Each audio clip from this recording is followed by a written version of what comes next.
Tahimik na umuusad ang barko ng malayang armada sa kalmadong dagat nang magtipon ng tripulante sa paligid ng isang apoy na biglaang sinindihan sa kubyerta.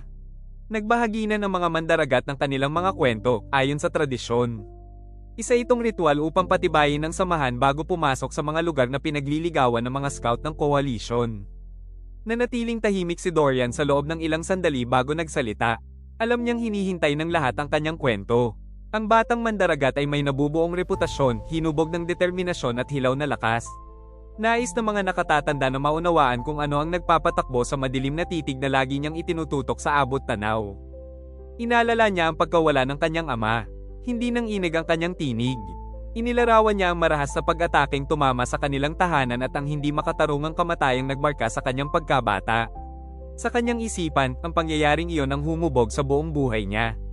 Ang hari ng mga pirata ay hindi lamang isang kaaway. Siya ang aninong naghari sa bawat desisyong kanyang ginawa. Tahimik na nakinig ang mga mandaragat. Marami sa kanila ang may alam sa mga pagkalugi at sakripisyong kaakibat ng karagatan. Ngunit ang galit ni Dorian ay may kakaiba.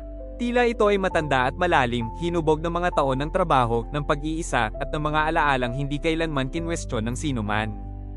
Tinatanggap ng malayang armada ang mga lalaki at babaeng tumakas mula sa tiranya ng mga lumang paksayon. May ilan na nawalan ng pamilya sa mga raid mula sa kontinente.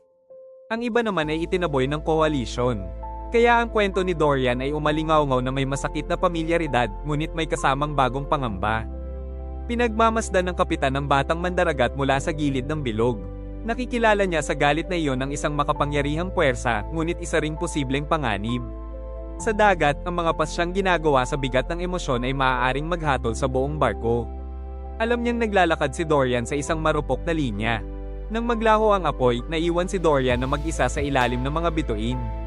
Nararamdaman niya ang tahimik na paghanga ng kanyang mga kasama, ngunit walang tuwang sumibol mula rito. Ang paghihiganti ay hindi nag-aalok ng aliw o init. Pinatitibay lamang nito ang kawalan na matagal nang naninirahan sa kanya mula pagkabata, isang kawalang tila inaalagaan ng dagat. Noong gabing iyon, naunawaan ng tripulante na si Dorian ay hindi lamang isang batang mandaragat na may pangako. Siya ang tagapagmana ng isang galit na maaaring magtulak sa kanya lampas sa mga simpleng labanan ng malayang armada.